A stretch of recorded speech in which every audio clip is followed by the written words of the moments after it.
Hello, this is Deborah Tavares with StopTheCrime.net, and I'm here with Barry Trower from the UK. And we're going to be talking about specifically this document today that was found on the White House website. And it's entitled, Realizing the Full Potential of Government-Held Spectrum to Spur Economic Growth. And it says, President's Council of Advisors on Science Technology, dated July the 20th of 2012. Now, we're quite honored to have an opportunity to discuss this document with Barry today. And a little bit about Barry he is of course visiting the United States right now from the UK. And in the very early 60s, he was trained as a government microwave warfare by the establishment, for the microwave warfare establishment. And he looked at aspects of microwave warfare, and when he finished the time that he spent in the military, he had a lot of expertise in the microwave field, and he was asked to carry on with this research. And it was a new Cold War that he discovered with microwave. Would there be anything else you'd like to add to that? Only that microwaves from the 50s were used as a stealth weapon, as they still are today, only they are obviously much, much more sophisticated. The 50s was really a trial time where different countries were just using people who had no choice, prisoners, psychiatric patients, dissidents, and they were just, it was really beam them with this for as long as it takes and see if this frequency or pulse frequency has any effect. And if it does, we try a different type of group. But they had 25 different categories of people, including children. And pregnant women, 25 different categories. And so from the 50s, 60s, 70s, 80s, we've been developing microwave weapons right up to today, and they are incredibly sophisticated today. So if any government says that microwaves have no effect on you, the question is, why have you been spending billions upon billions of dollars with the military for the last 60 years improving them? Well, that would be true. And in this document, Barry, it has a number of experts that are involved in this particular technology and in this particular document. And I'll just name a few of those experts now. They're called the key members and spectrum experts, and they would include, and not limited to, Stanford University, because of course many universities are involved in this technology that are funded by the military. But the White House spectrum management team is Google, Microsoft, Stanford, and Harvard universities, and I want to draw the attention of Harvard University as being one of the universities involved in the origination of the Silent Weapons Quiet Wars technical manual that is on StopTheCrime.net. But also Virginia Tech, UC Berkeley, the National Telecommunications and Information Association, the FCC, and NSA, and there are many others that are involved in this as well. So as we go through this, Barry, I would like for you to explain some of what you see in this document, if you would, because it's going through 13 pages. So I'll keep it near me. It's 13 pages, and they're talking about what the purpose of the spectrum is for. And if we could flip just slowly each portion, it represents one page that is on our website. Okay. One of the things you said, the universities, yes, for instance, yes, they may not be guilty. And I can give you an example. the government holds massive amounts of funds for research, and the universities apply for research grants.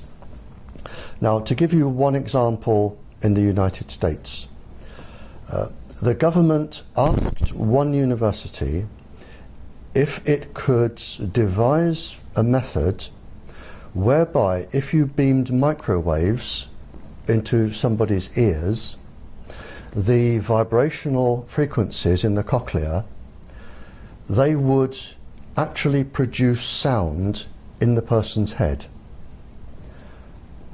So nobody else around you can hear, but just the one person being beamed can hear the sound. Mm-hmm. And the university were told that this would aid the deaf enormously, because people could talk into a device and they would just hear it straight through.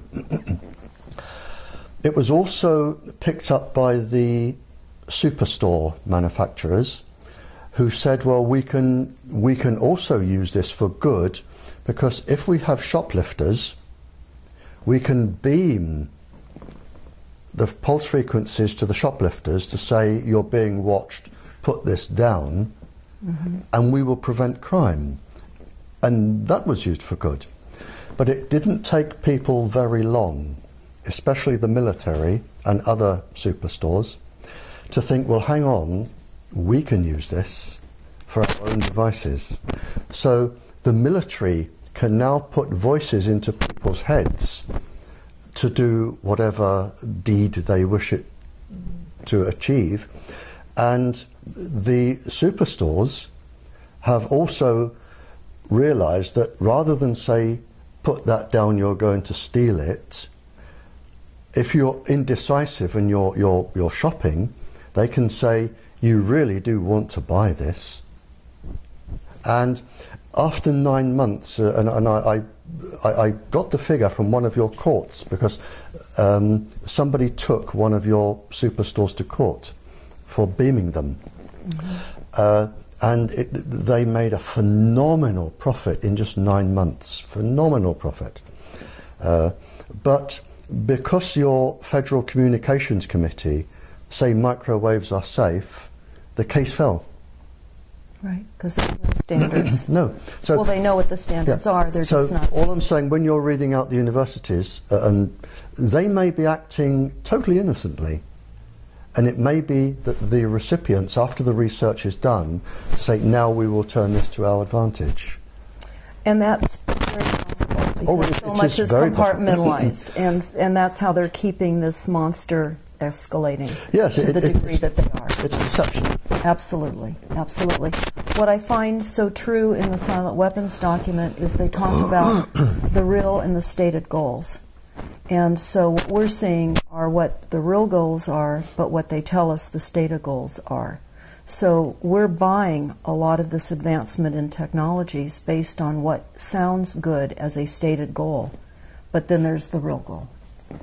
And I think as a global population, when you look at the Silent Weapons Protocol, that's that 44-page document that we spoke about just a bit ago, we can see that this is a well-planned program overall by a few. And so certainly while many are unaware of what is happening, a few are. The most wealthy, knowledgeable, the ones with the mythologies to carry out without our knowledge or consent. This was programmed in 1976. I can tell you from the title, I know it's programmed in 1976. Because in 1976, your government produced a list of all of the illnesses that you can develop from continuous low-level microwave irradiation. Everything, neurological, physiological illnesses. But in the same document that was released under the Freedom of Information, and I've referenced it in my latest paper that I'm reading tonight. Okay. If you get a copy of that paper, it's referenced in there. But what your government also did that was rather naughty,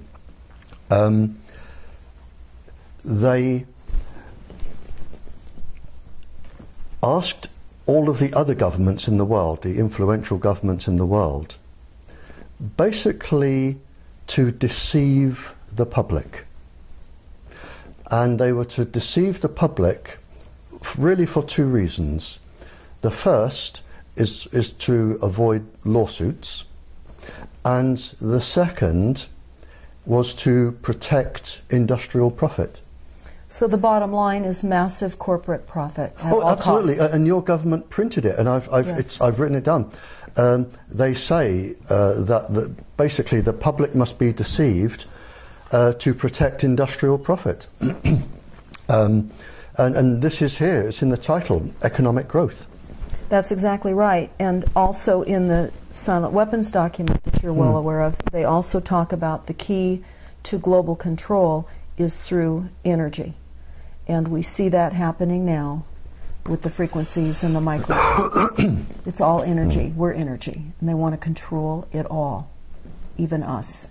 There is a counter-argument, and I deliberately do not take sides.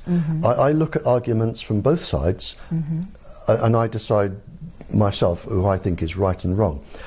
But a counter-argument that I do not accept from the English or the American governments is that enemy countries, there are some 40 countries developing this technology for all sorts of reasons. And the governments argue that to combat, if the waves were used on the United States, they would know exactly what to look for, they would know the frequencies, they could jam them, and I can go along with that. We pay governments to protect us. What I cannot go along with is the fact that 25 categories of persons without their choice, and in many cases without their knowledge, are being experimented upon with these particular frequencies to cause all of this. That is wrong. Now, would you say at this point, at the increased level of technology, that we're roughly unaware up to maybe 50 years? They have an advanced technology base 50 years beyond our even being aware of what they have available? Are you asking? I'm not sure I understand fully the question. I'm sorry. Okay. What we're understanding minimally is that there is a 50-year variation of advanced technologies that are out there 50 years ahead of time that we are unaware even exist right now. No. You can't have technology 50 years hence. We do not have. You can have ideas 50 years hence. You cannot have technology 50 years hence because the world can't keep that many secrets. And scientists, there are scientists, and I go to countries all over the world. I go to countries that despise the United States, and I go to countries that love the United States. I go to countries that are at war with countries I've just left. And I really don't take a stand for or against anybody. But the scientific community that I talk with at these conferences, they often say to me, if you go to this country, please warn them about this. Scientists in the whole do not want mass genocide. They do not want total government control because they have families and grandchildren and great-grandchildren. And a lot of the help that I get are from talking virtually all night to international scientists who say, well, we've done this, and they will say, well, we've also done that. And if you put these two together, it agrees with what he says. So scientists talk, and 50 years hence, it wouldn't be kept secret. It wouldn't be kept secret. The ideas can be there, but the knowledge which I have today of where we are at the moment cannot be exceeded because we do not have the people that clever to exceed it. Would you say, as far as the microwave targeting of mass populations now, which is what this is showing, is the intention? Before, where we were talking about more specific targeted people, hundreds of thousands globally. Yep. And now we're looking at a map here that really does show a mass targeting, particularly of the United States. Oh, absolutely. If you can, and really this is one of the ideas behind the smart meter, where they put them in everybody's homes. What they can do now, they can watch, if they wish, they have the technology too. They can watch every single person in their house. They can watch you go to bed. They can watch what you're doing in bed. They can watch you on the toilet and in the bath. They can hear every single word you're saying. They have a machine which will measure your hormone levels. They have a machine, provided they're within 150 feet, they can measure your brain activity, and they can even tell what frame of mind you're in. Now, if they can do this to an entire population, most people would not like it done to them, but they will be unaffected. And from the government's point of view is, we're really not interested in 98% of the population anyway, but we want the 2% that could be dangerous to the American citizens. But that doesn't apply. They then go on to say, well, hang on, there's a group there that are obstructing us doing this, demonstrators.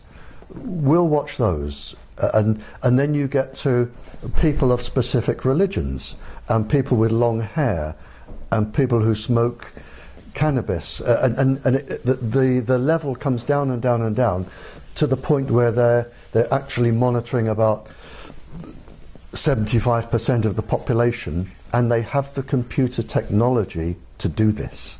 Well, that is what we're understanding is the intention of this. Yep. And what this is, of course, depicting is psychotronic weapons for mass mind control, and about quantum computers and mind theft. Right. And invasion of the human brain with artificial intelligence. Right. Could you explain that to people, what that means? Well, the first thing, when you when you blanket a whole area, there are different reasons for monitoring populations. And right now in the United States, there could be, to my knowledge, between 40 and 45 countries blanketing people with microwaves, and you don't need, all you need is a few vehicles, blanketing people with microwaves for specific purposes. Now, I grew up in the Cold War era with spies, and forget James Bond and everything to do with silly things like that. The main weapon of a spy, any spy from any country, the main weapon is blackmail. That is the main weapon. Because, for instance, if I'm from a country and I want to get a spy into the United States, they're going to need documentation. To get a passport or a birth certificate or some form of documentation, you need a professional person or two, like a lawyer, to sign an affidavit or something to say, I have known this person since they were 0 years old, they are now 22, I can identify them, everything, they are a person. Now, to get a professional person like a lawyer or something, if you blanket an area with microwaves, you know every conversation they're having, you know where they go, what they're doing. Now, for instance, if you have a person who is a paedophile, a person who has a mistress or two, a person who is a secret alcoholic or gambler, and they would lose their job if it became known, all they have to do is go up to that person and say, this is what we have on you, and you're from another country, obviously. This is what we have on you. We will give you a choice and you make your decision now. And this is what they do. You make your decision now. Either this goes in your local press, in the Sunday newspaper, you will lose your job, your children come out of university with disgrace, your wife will leave you and run away and hide, you will lose your house, everything, and you will never work again. You will be a beggar on the streets if you're lucky. Or you can sign this piece of paper to say that you know this individual, they are an upstanding person, they deserve the passport or a job reference, they should get this job because they are highly recommended. You will sign that, we will go away, you will never see us again. Most people, given 10 seconds thought, will sign and walk away and breathe a sigh of relief. That is one aspect of this, the blanketing a whole area. So it may not be the United States, there could be up to 40 countries, and I can assure you there are 40 countries who would like to get spies in the United States. And when they're in, they're in. And then it goes on from there. So you have, I don't like the word mind control, because you don't really control the mind. You can change it to act in a different behaviour, but you do not permanently control it. You can make people do things, and that's very easy. I could do it. I could do it to you in less than 3 days. So such as assassins? I could turn you into an assassin in less than 3 days. That's easy. So there are lots and lots and lots of different reasons for blanketing an area and watching people. And 98% of the population probably will not be affected. But it is the fact that you have no choice. And if you upset somebody in the government, they can abuse their authority and target you. In this document, next to the map that's actually in the document itself, it says that they will use extended white space system already in operations as a starting system. Well, there's a contradiction in terms there, because white zones, white area, white space is usually an area totally free from radiation. Or it can mean an area which is blanketed, like a white blanket across an area. So different countries use different terms. So it could mean a totally free area, a zone-free area, or it could mean an area which is already totally blanketed, so that no other country can put their frequency into this area because it would be jammed, and only the United States will control this area. Okay, so in respect to this document, this could be a white space then in place that would protect the United States. This document is so bland that when you read anything, it could mean 3 or 4 different things. Okay. It really is so bland, and deliberately so. And yes, exactly. Well, they also talk about modifying the rules to allow general authorized access devices to operate in 2 bands. Are you familiar with what this may mean, or is this all part of... Again, I mean, there are around 300,000 million bands they could use. So whichever ones they're talking about, I don't know. Again, it isn't specific enough. They've deliberately... It sounds interesting to the person and profitable, and the technology is going to roll, but what they're going to do with it is anybody's guess. I mean, this was written in case it fell into enemy hands. So people wouldn't understand what they were doing, or clever people wouldn't understand what they were doing. Well, we do know one thing just by the title, which I know you've discussed in Ireland when you brought this document up, where it said realizing the full potential of government-held spectrum to spur economic growth. Exactly. And the economic growth is not for the country's citizens. It's for the industry. It's for the corporations in the industry. Exactly. That's correct. Okay. Okay. And then we have, again, we have a variety of participants here, major industry participants. Google, and we know the World Bank is involved. We know that much of the corporate banking structure globally is involved and interested in this. Again, I'm not taking their side, but I do talk to these people. And some of these people, if government advisors and chief scientists approach somebody in industry, and the person in industry generally has done a degree in law, civil law or something, or some other economic degree. They do not have degrees in nuclear and atomic physics. They do not have qualifications in microwave warfare. They do not have other qualifications. So if, and you know, in England it might be a knighted person.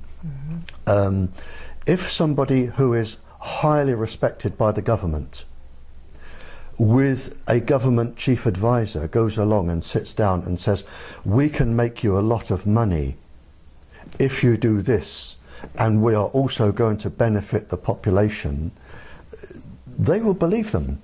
So again, if you have the industries there, it is probably not true that they know or realise the harm that they are going to do, because they have families and grandchildren and great-grandchildren, and I suspect a lot of them wouldn't go ahead with this if they fully understand the situation. There are many scientists who realize what their scientific experiments have now caused. They're not being used for the benefit of mankind. And they're now seeing how those are being used against their children, their families, and the world at large. And they're coming out and they're letting this be known. And they're now being targeted with microwaves, and the inventions that they've created are now being used against many of these whistleblowers, would you say? Yes, and I can give you a specific example from a chief scientific officer in England. But if you're going to become a whistleblower, you must realise, first of all, you're going to receive death threats. And these are very serious death threats. You are going to lose your job. Your children are not going to get a job or go to university. It is a family sacrifice as well as yours. And I can give you an example. I received many cryptic and strange messages from senior persons. And I received a message from a very, very senior government scientist in the top secret experimental place in England. And he said, I need to talk to you, Barry. And I said, okay. And we met. And he said, I'm going to give you the perspective from where I am sitting. He said, we have received a contract from the government to do research. I'm researching microwaves, the effect of microwaves on the brain and the heart. He said, now, I am one of the country's leading research scientists. What they have asked me to do is study the brain and the heart being exposed to various microwaves, a specific pulse frequency known to affect the brain and the heart. He said, now, I know, and you know, because a part of my degree, it was experimental physics. He said, I know and you know that if we're going to do a study on the heart and the brain, we're looking at about 15 years. It will take about 10 years to do the study and another 5 years to tie up the loose ends, write it, have it peer reviewed, go to publication. Mm-hmm. So he said, you and I know, because if I said to you, how long would it take you to do these experiments, you would say to me, 10 to 15 years, mm-hmm. which is what the drug companies do when they're testing a new drug. It's always a minimum of 10 years, maybe longer. They don't always get it right, but at least they have a go. And he said to me, there's a lot of money involved here. He said, now, do you know how long they've given me to do the experiments on the brain and the heart? One of them, 10 minutes. The other one is 20 or 25 minutes. He said, I can do them both in an hour and have time for a cup of coffee. He said, now, I know that when I do these, the results are going to show safe, safe, safe, safe, safe.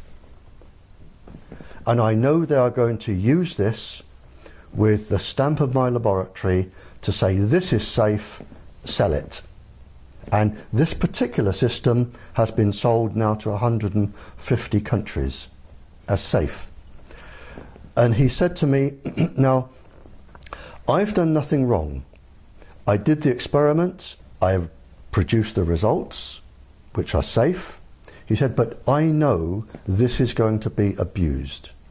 I know people are going to die because this is going to be published. Women are going to get breast cancers, miscarriages, all sorts of things are going to happen. He said, but they are going to do that, not me.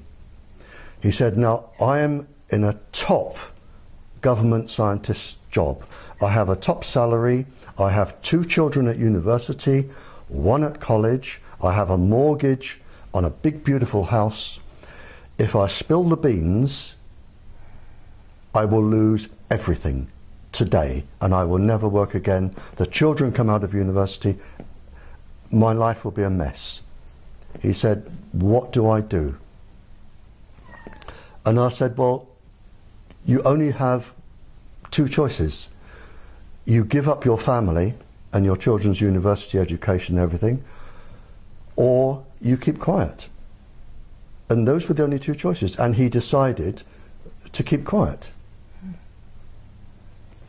Well, of course, we know in many of these decisions the dangers then beyond the family, and the fact that the family is going to be assaulted and confronted by increased frequencies anyway, as well as all of his friends and the rest of the world. So this is the dilemma that some of the scientists are put in. So even when you read out laboratories, there may be, the scientist may not have done anything wrong. He hadn't done anything wrong. He did what he was asked to do. He gave the results he was asked to give. It's the other people are doing something wrong. Mm-hmm. But again, I'm very, very wary about reading out lists of corporations and laboratories, and because the people responsible may not be responsible. And I can see that where they're compartmentalized and they really are unaware. I had a few other questions too. Okay. I know that you were part of the government back in your early days with government microwave warfare establishment, and you were carrying on research. Are you involved with the government at this point anymore, or are you completely separated from the functions that you were previously working with? Oh no, completely separate now. Okay. I mean, then I had top security clearance. I'm completely away from them now, absolutely away. I have nothing to do with them. Okay.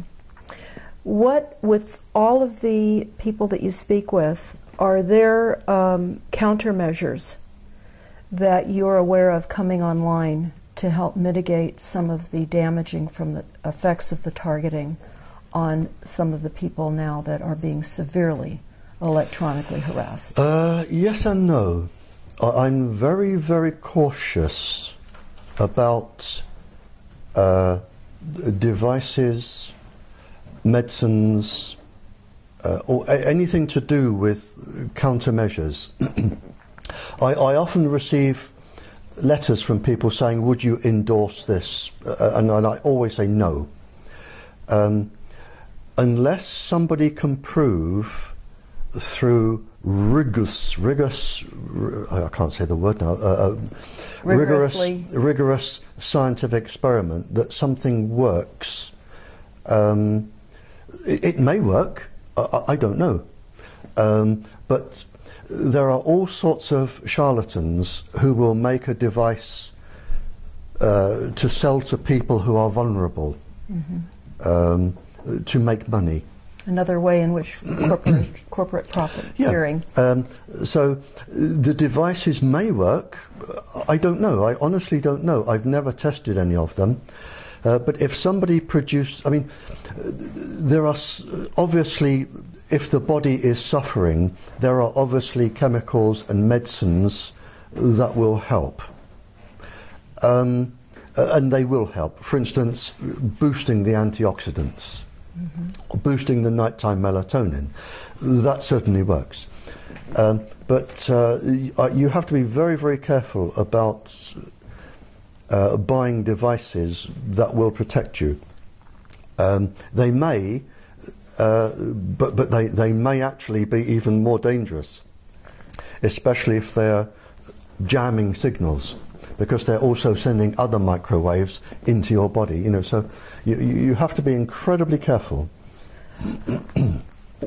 Since this is now a new Cold War that we're finding ourselves in. It's a Cold War, yes, it's a Cold War now between, I would say, certainly 15 to 45 countries. So everyone's targeting everyone? Oh, without a doubt. And I can be even more specific. When I speak to schools, you see, the problem is, microwaves are so easy to produce, and the lists I got from when I was talking to spies and things like this, the lists are available now. So if you can, all you need to do is make a microwave transmitter, which is incredibly easy, and add the pulse frequency, which is even easier. You can make these weapons. So, and what I say to schools is, to the students in schools, I say, please be incredibly careful. Every time you touch a keyboard or an iPad or an iPod, every time you put your finger on any microwave device that transmits, up to 45 countries can be storing that.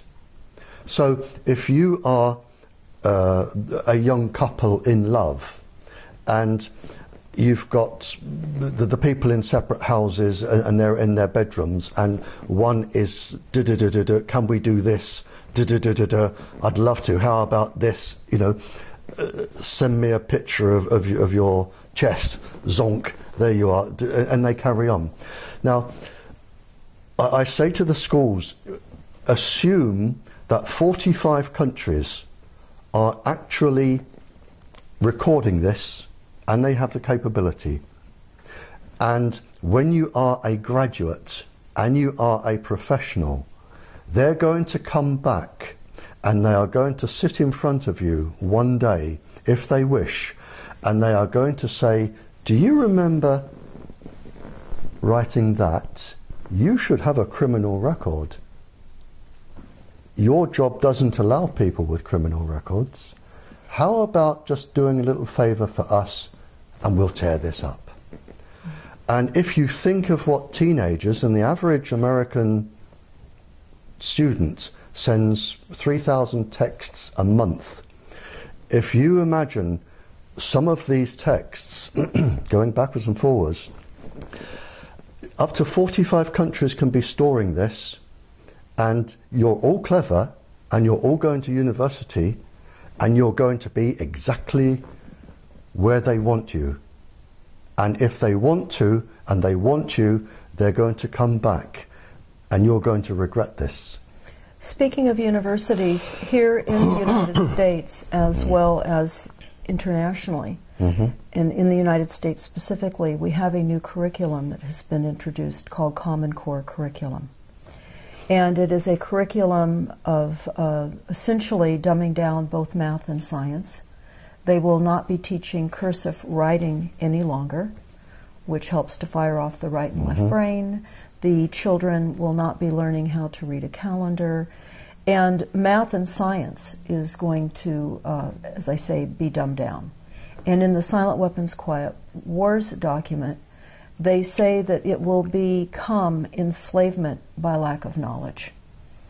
So in conjunction with the microwaves that we're all being faced with, that are certainly causing confusion, inability to sleep, and levels of anger, and all types of emotional, mental, and physical ailments, along with the dumbing down of the global population, whether everyone is targeted or not, they're being targeted through the entire process of the system, even beyond the frequencies. Would you say that's your experience with what you're seeing in other countries as well? Well, funny enough, we touched on this with the Congress lady lunchtime today. And you've touched an area that leaves an incredible bitter taste in my mouth. And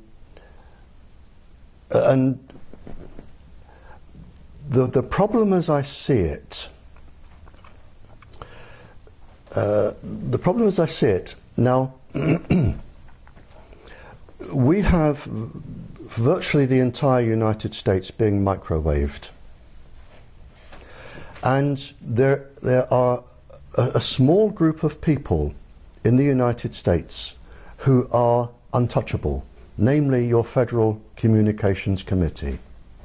Because if you have a complaint, or lawyers have a complaint, or anybody else has a complaint, it will go to Congress people or senators or government officials, but no matter where these complaints and questions go out to, they all funnel back to one person. Even the judiciary cannot get involved in this. They've been whitewashed out. That's correct. So everything goes back. So what we're saying in the United States, or what we're seeing in the United States, is that you have one person, maybe two, certainly not any more than three, who is dominant in a committee. And this person is the only person in the United States who can be asked these questions. The only person, that nobody else is allowed to answer them. Nobody, judges, nobody can answer these questions. Everything is funneled through to this one person. So you have this one person who is all powerful. He is above the judiciary, above Congress, above everybody. Yes. Because Congress cannot change his safety levels. So you have this one person. And now, this is where I have trouble with this, because with the current state, and this is well-established research, and it is your research, not mine, it is your government research. In 60 years' time, if nothing changes, in 60 years' time, 3 generations of 20 years, you are going to be down to 1/8 of your children's population. 1/8. Now, how many people walking the streets today are going to be working and paying taxes in 60 years' time? Not many. That's correct. So the United States, if nothing is done, is going to become unfunctionable on the world stage. You're not going to be able to run your industries. You're not going to be able to pay your taxes. you're not going to be able to fund your military. Mm-hmm. So the United States on the world stage is going to disappear. They say in many of the documents, the source documents that we have read, that, of course, the preeminence of the United States is being dismantled. Within 60 years, the United States won't exist, as you know it today. Yes. You will be in the position that England was in at the end of the war, when we just didn't have, our soldiers had been shot. We didn't have the people coming back to run the factories, the buses, the trains. There was very little tax money. We couldn't afford anything. And a worldwide appeal went out for any nation to send as many people as they could to run our buses. And now this is where you're going to be in 60 years. But the one thing that really, really puzzles me is, why is this all-powerful American doing this to his own country? Well, certainly some of the source documents that we have referred to address that. This is for a one-world You have system. one person, maybe no more than two, who are dominant on this committee. Mm-hmm. Why is this one person? Because he has to know more than me, because of the virtue of his position and his expertise with microwaves. He has to know more than I do, and if I know this, he has to know it. So he has to, in my brain only, he has to be intentionally bringing the United States to its knees. And the question I want to know is why? And I can't get around that. But he's made himself untouchable. Yes. And why should one person decide Congress will not interfere with my levels? The judiciary will not interfere with my levels. I am going to control this. And he must know he is bringing the United States down, and you only have 60 years, and that is it. You'll be finished. Well, certainly many of the source documents that we've reviewed that are on our website. He ignores them. That's the thing. Well, he many of them are written by them, though, too. And we're looking at transhumanism now as a coming agenda, where they're going to be bringing online a replacement for humans.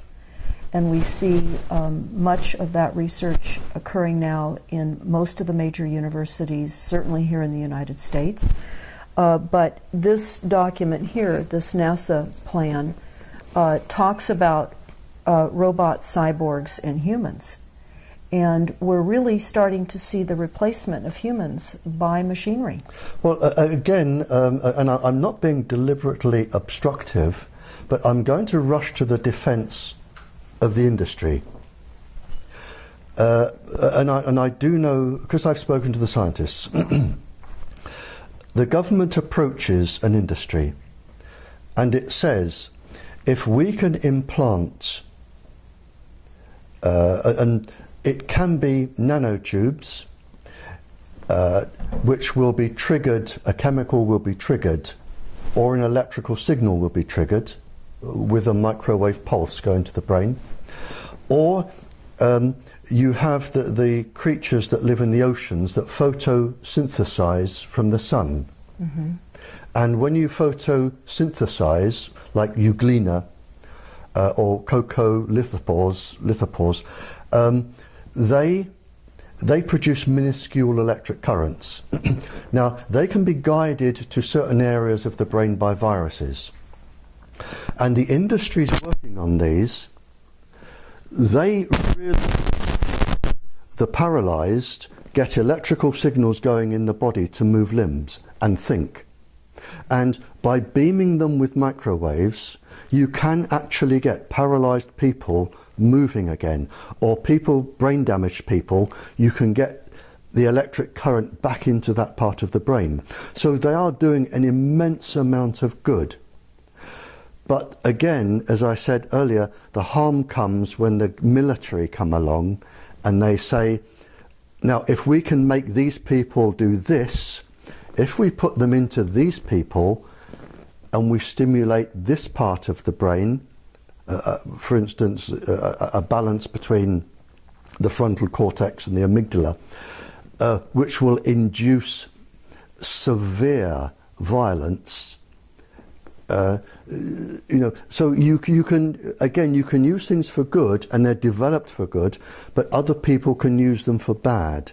So again, I can say that because the corporations are there doesn't mean that they're bad. It means that they have actually done some incredibly Nobel Prize winning research that somebody has then said, thank you very much, we paid for this, we have the rights to this, now we're going to put our scientists to work.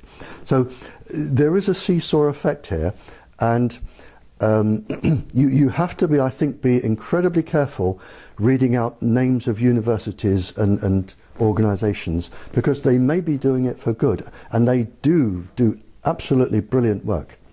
And that's absolutely true, and we know that much of what they have done has been hijacked.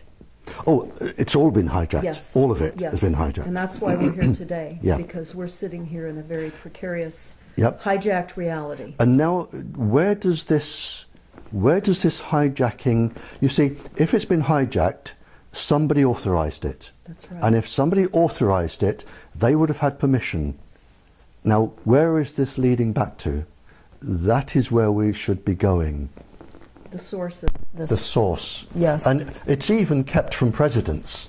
I mean, the people involved here, and it's the same with the English government, you have just a small band, no more than a handful of people who are all powerful, and they know what is really going on.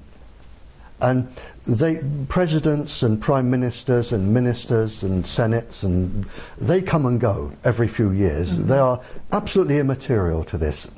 They're told what they need to be told. That is it. It's just like a script for a Hollywood movie. Yep. And the people at the top, they lie for a living. And I've met them.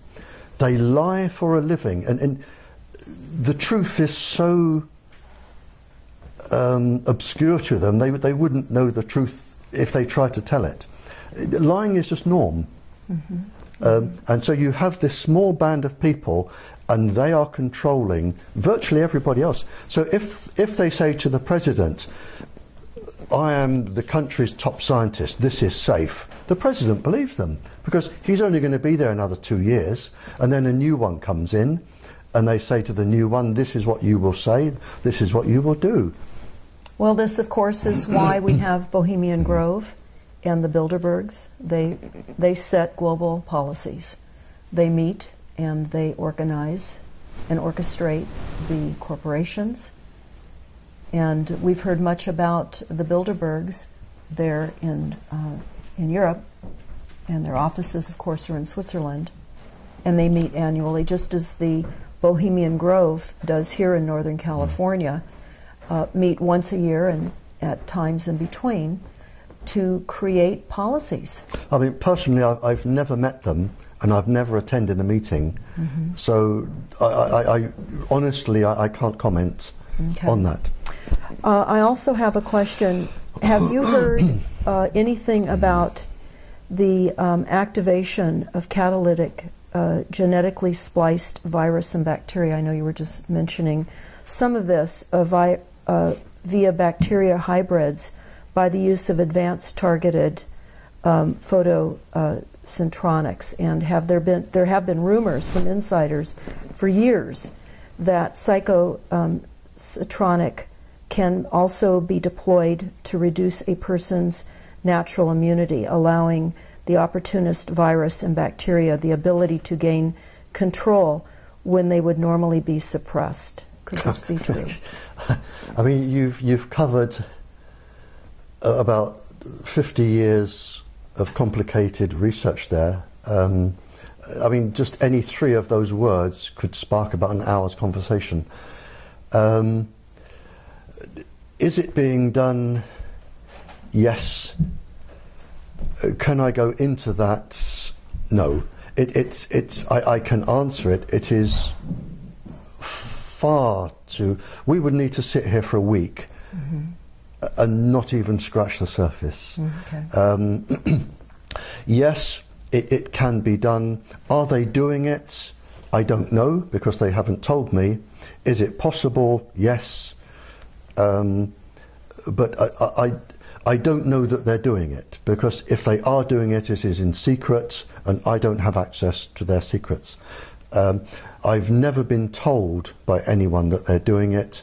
Theoretically, it can be done. Whether it is being done practically, I don't know.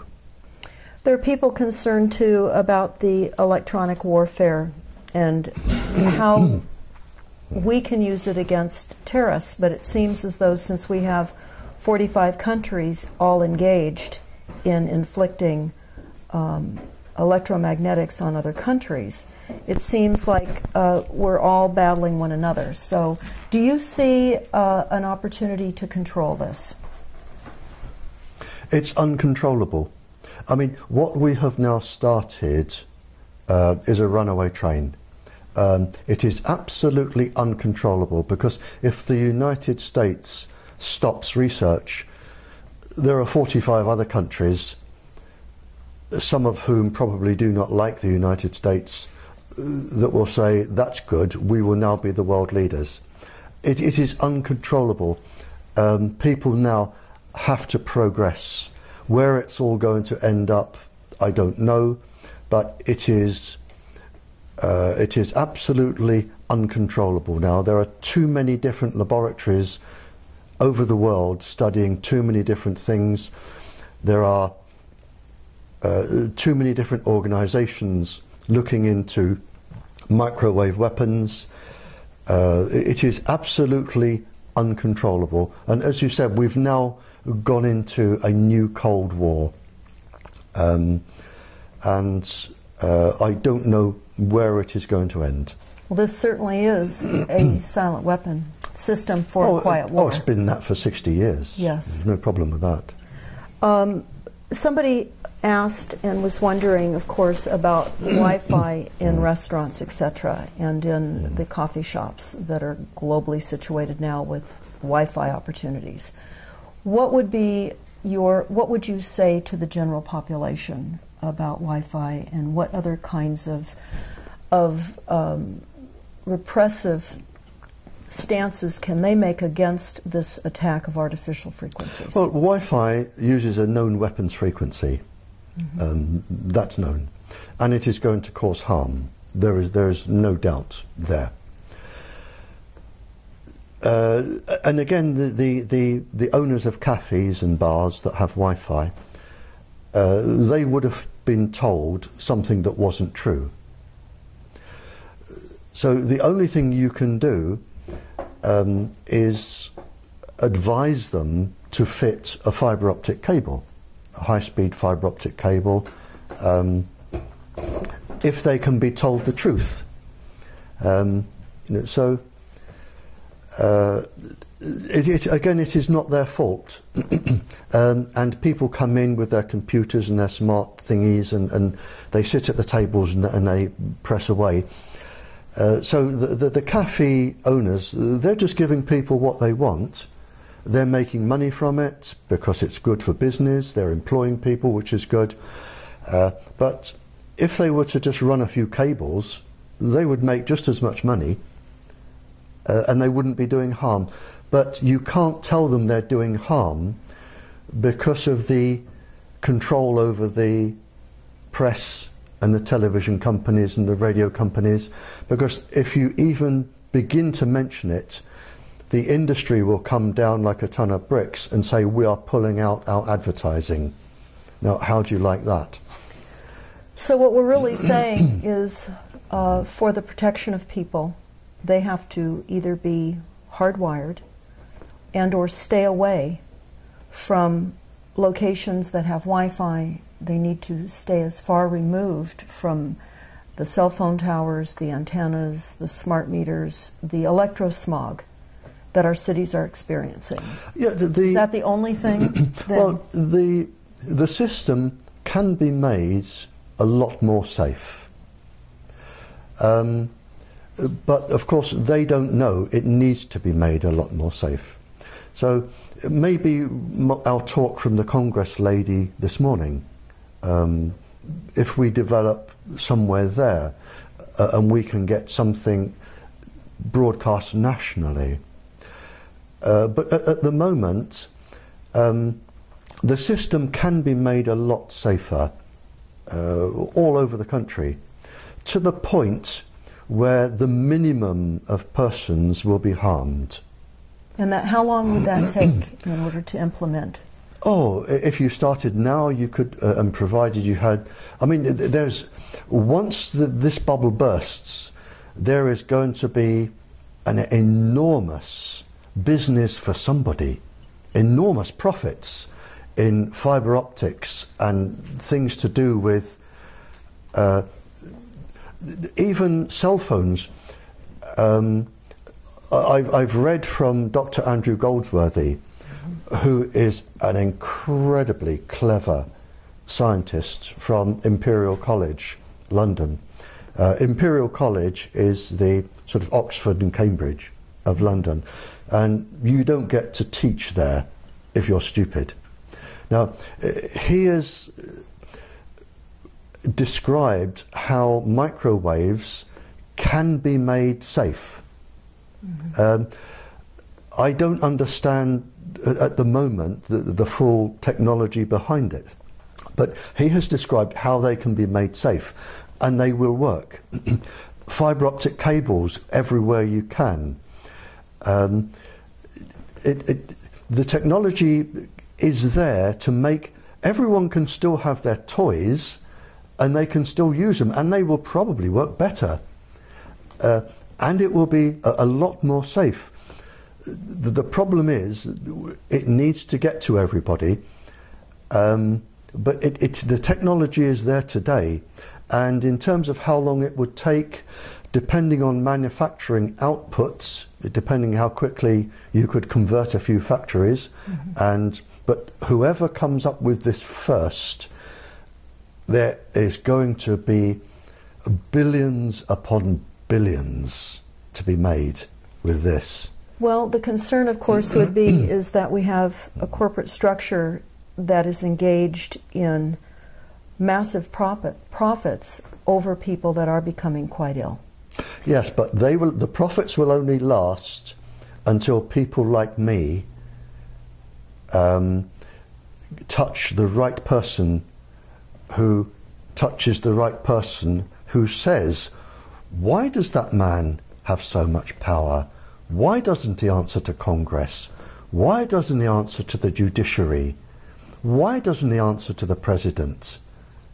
And when the people in authority say, well, hang on, he has too much power, let's ask him a few questions and see how right he is. And when you can show that this person is actually wrong, and I know he's wrong, and I would challenge him here to face me live on television, and I would stand my ground and I would prove he's wrong in less than 5 minutes. When these people can be brought down, and it's not going to take long, because these people have immense power, but there is one thing they cannot do. They cannot stop people dying. They don't have that power. God has that power, and they have no more power than God. Sooner or later, too many people are going to die. Too many schools are going to get leukemia clusters. And when that happens, the swirl is going to change. And I suspect, and I'm going to choose my words very carefully here, some industries are going to crash overnight. The shareholders are going to think, hang on, half my life is buried in this industry, zonk, I'm going to this industry. And you are going to have some industries crashing, and this is going to be money orientated, not orientated by morality. It's going to be pure greed. And one industry is going to crash, the other one is going to go zonk with billions. And we will have a safe system. How many people have to die? I don't know. For us to get to that place. For you to get to, but I can tell you now, it will be between here and 60 years. which is not long. If we can survive 60 years under the current bombardment of frequencies, because people are becoming so ill already. Exactly, because I mean, and the problem is, it was calculated several years ago, and I have the paper. The cost of your sick from electromagnetic radiation, and it was the tens of billions, and it is going up enormously. So there's going to become a point when the cost of treating people is just prohibitive for the country, and people are going to die, and the bubble is going to burst. And when it bursts, I fear a lot of very influential people could be standing in the dock. And I really wouldn't like to be in their position, standing in a dock. I mean, in my mind, and this is a personal opinion, and I'm not, it's whatever libel, slander, I'm not doing that. But I would think with the death rate, an equivalence in my mind, and you can tell me I'm wrong, would be if Adolf Hitler stood in the dock for all of the deaths in the Second World War. I think it will be on that scale. So for the time being, right now, for those that are becoming aware of this enormous threat to humanity, what would you say would be the most important things for people to do? Leave it to me. And I'll tell you why. The moment an individual puts their head above the water, the industry are so skilled with the government at putting people down that you won't stand a chance. You will lose your job, you will lose your family, you will lose your house. That is unnecessary. I don't need that. Leave it to people like me. Our work is slow, but we are getting there. I have now spoken to around 40 royals, leaders of countries, leaders of peoples. The message is getting through. Nothing is ever fast, but we are getting there. But my advice to the ordinary person is leave it to us. We know what we're doing. We have the expertise. We've had all the death threats. We will get there. As we go along, academics suddenly jump in and they say, I'm an expert in this. I believe what you're doing. Please let me help. And we are getting there. It's not going to be quick. I mean, trying to stop the Second World War wasn't quick. You know, so if a person is going to take risks, I say, don't do it. Leave it to me. And people like me, let us do our job. So then what the average person could do is to stay hardwired with every opportunity for a communication wireless device that they have, keep it hardwired. Spread this information everywhere they can.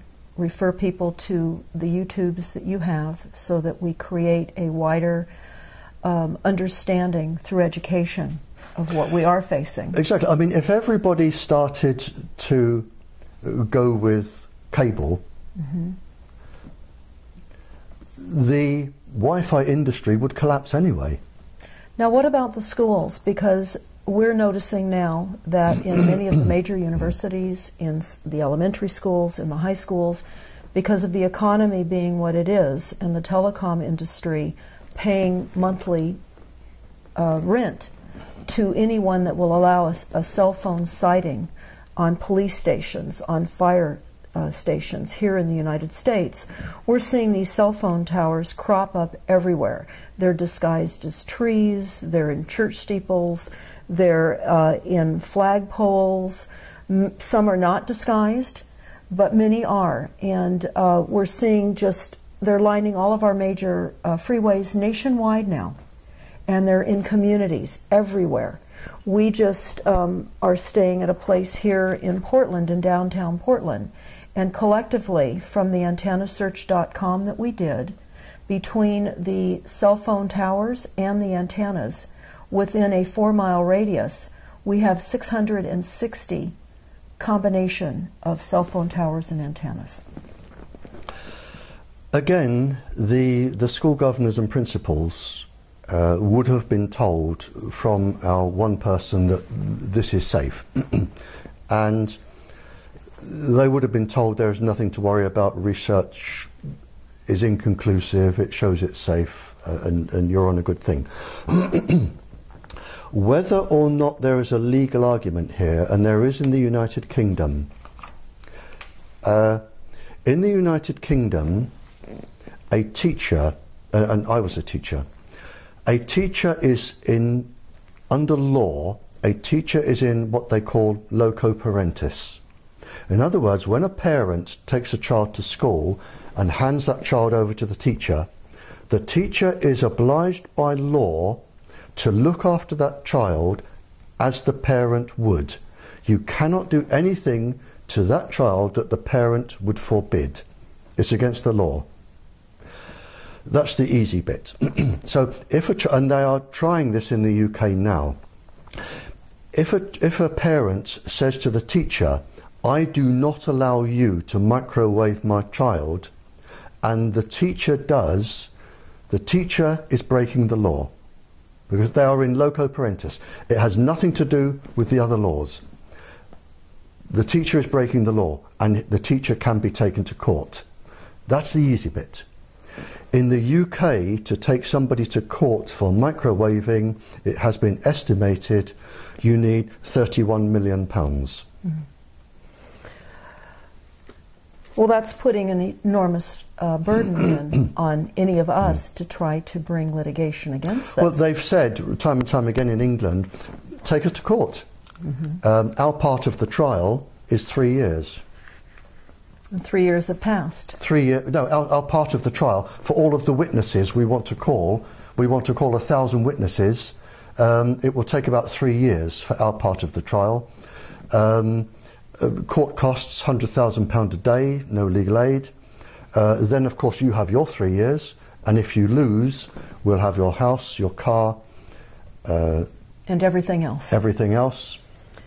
I'll talk just for a moment and let you take a break. How's that? We discovered here in California that all of the cities, in fact, it's actually nationwide by executive order, in their planning departments, have to initiate what is called a climate action plan or an energy action plan. One of the two is the title for this plan.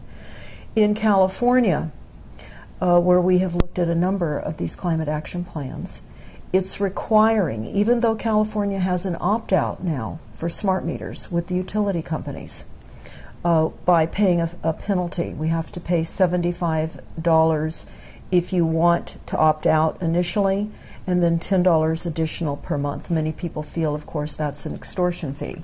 But what we have found out now is that with these climate action plans, it is required that cities have smart meters, and that all of the appliances that are not Energy Star rated, that are considered inefficient appliances, must be retrofitted now to the Energy Star appliances, which is a backdoor hookup of the initial intention to begin with. So many people now are discovering that the opt-out was an appeasement plan, a momentary sense of victory to reduce the fight against the smart meters. And while still they're being deployed, which is what industry calls this, a deployment, which is a military word, instead of installation. And this is now occurring nationwide here through the back door in all of our cities. It will do, because smart meters can be used for, they're Wi-Fi enabled. They can be used with Wi-Fi, with all other things. And again, we're back to the man at the top. And it's not until enough people have died that these will be stopped and turned off or made safe. But sadly, people are going to die they are going to make an enormous amount of money on the back of this, but it's not until people such as myself can raise the issue with the people who need to be told, and enough people have died, that we can make this bubble burst. But it's not going to be quick. It's like the start of the Second World War. You know, people are going to suffer, they're going to die, and there is nothing we can do to stop that, nothing. The people are too powerful. It's like the stormtroopers, the SS. Mm-hmm. They are too powerful, they have too much power, they answer to nobody, and the only question is, will the bubble burst before the United States can recover? That is the only question. Mm-hmm. And it depends on who I can talk to and when. In the United States? In the United States. I need to talk to Congress. If I can talk to Congress, we may have a chance. Is there any one or two people in Congress that you've identified? I won't give you their names, but to date there are two people who may be trying to get me to talk to Congress. Okay. And so then in the meantime, for the safety of all of us, we reduce our frequencies, we hardwire, and we do everything we can to get the word out on our level so that more and more people become aware, so that then in our local cities, in our city councils, in our county board of supervisors, we're getting this information to them who may also possibly be carriers to higher levels of government with the information that we provide them. So all of this is going to help your efforts and other scientists who are very much aware of this cataclysmic situation we're all finding ourselves in. Well, it is, and there is no easy way out of this. Too few people have too much power. And as I've already said, you know, we have people who do not answer to the judiciary and the president and Congress, and they are causing this. And until somebody actually takes their power away and questions them, this is going to go on, and it's only a matter of how many people have to die until it can be stopped. Well, Barry, I want to thank you it's my pleasure. For speaking with us today, and sincerely express our appreciation for what you're doing. But there is some good news. There, and I won't name them on camera in case the industry suddenly turns against them, but to my knowledge now, and I've had no input into some of them, and I've had some input into a few of them, so I'm not saying this is my work. There are lots of other people doing what I do. But there are now 10 countries who have realised this is happening, and they are making changes to protect their children and their populations. So the world is turning. 10 countries isn't a lot, but it's a start. And if we go back a few years, we didn't have any. Now we've got 10. Now with the level of remote targeting and now the use of satellites as well, how are those 10 countries, even though they're becoming aware of this type of new weaponry, how will they protect themselves? I mean, what kind of shielding is available to them in the interim? Well, their scientists will be working on this now, and shielding is actually quite easy. So that isn't really a problem. I've spoken to some of the scientists. And you could virtually make the shielding from half a dozen old bed springs. That's not complicated. So that would be more of an individual per house to house shielding? Yeah. But the 10 countries are now actively going against the industry. They're still using all the equipment, but they're making it a lot safer, and they're protecting their children. Are there instructions somewhere for people to put together these box springs to create shielding if they find that they're being targeted? No, and if there were, you would need quite a lot of expertise, and you wouldn't be allowed to do it because it means transmitting certain waves, and you wouldn't be allowed to do that. So it would be basically sending waves out against the incoming? Yeah. Okay. That was actually one of the questions that I had. So as far as the general population having that information, that's not... as hard as it sounds, for the general population, and I hate to be bitterly truthful here, but I haven't come all this way to lie. The only thing you can do is protect yourself, protect your family, and wait out the war, and that's it. So there was a question specifically to that, and they said they were wondering about what specific microwave signals and frequencies are deployed in this new Cold War weaponry, and what, in your opinion, is the core reason for them being deployed against the United States. And the second question is, do you have any experience with chopper frequencies being deployed as countermeasures? Well, again, we can't go on much longer than this. Okay. The problem is, I call it the silly boy syndrome.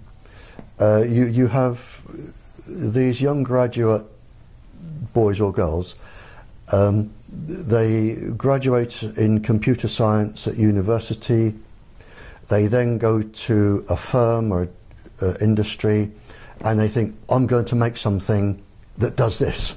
And they turn out this little black box, and it does all of this, but they haven't taken into consideration the frequencies, the pulse frequencies, the modulations, how it's going to affect children, adults, pregnant women. They have no knowledge. See, nobody says to them, go and talk to people who were alive in the Cold War. Study the frequencies used by industries and see if they're dangerous. Nobody says that to them. They make their little black boxes, they want to earn $1 million, they put them on the market, and to all intents and purposes they're considered safe. They don't do the background checks, and this is the problem. So if you're saying what frequencies are there, I'm saying, well, how many apps are produced each week? How many little black boxes that you plug into are produced each week? How many different websites are there with, you know, it's you know, it grows, it evolves all the time, so you would never keep up with it anyway. And then one final question, if I may. For a number of people that I know that are stalked and followed by organized stalking and are targeted by neighbors next door, by people that live perhaps up above them in an apartment setting or below them, or where they're walking on the street and they're suddenly targeted, they're going to have to wait out this war. If you're being stalked, they're studying you for your fear, electronically. If you're being stalked, and it's usually half a dozen big ugly men doing it, I would go up to them and say, well, I've finished in this store, I'm going over there, and then I'm going over there, and you know, then I'll be stopping for coffee. Follow me, come on, and lead them around. They won't be violent to you in a public place. It's no good going to the police. It's no good complaining to your representative because they'll say you're mad, which is what they want you to do anyway. I would go up to them and I'd say, well, I'm just here. I'm going to buy the most gorgeous pair of shoes. I'll be about 2 hours, but I would value your opinion. And come out with a shoe. What do you think about these and these? Turn it into a game. It's what you can do. Turn it into a game. Let them know you're not scared. So then what we're understanding with the documents, the Silent Weapons Quiet Wars document, the NASA document, is just what Barry Trower has just said, that they're winning by creating massive fear and terror, massive disinformation and media propaganda, and creating a division between all of us so that we don't band together. So I guess it would be fair to close this discussion right now with the understanding that we are in a war. There are going to be immeasurable amounts of casualties. We're going to have to overcome our fear because we know that part of the corporate structure benefits on mass chaos. They make mass amounts of money on creating mass chaos, fear, and misinformation. So in order to create our safer realities, besides getting all of our wireless technologies hardwired, or to stay away from them, and certainly not partake in establishments that have Wi-Fi, and perhaps going in and letting them know why you cannot go into their establishment, and passing out flyers and just covering information, because we now are the media. And until I think it becomes trendy enough for other portions of the population to weigh in on this significant, irreparable, massive death campaign that is being waged on us through fear, again, media propaganda, we will be able to help you do your work as we're able to get this information out and live outside of fear.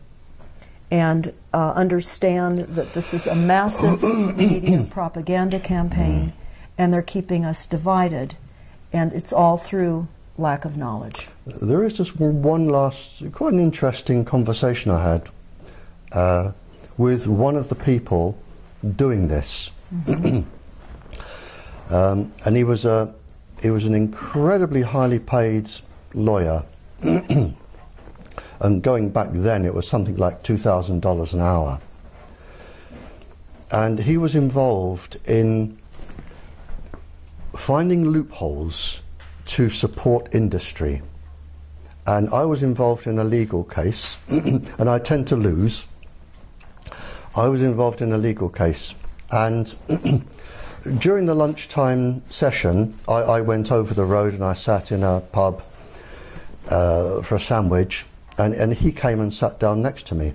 And I'm saying this because it may be a question that somebody listening to this can ask somebody who is immensely powerful. And this man was immensely powerful. And he sat down next to me and he said, "You know you're going to lose this, Barry, don't you?"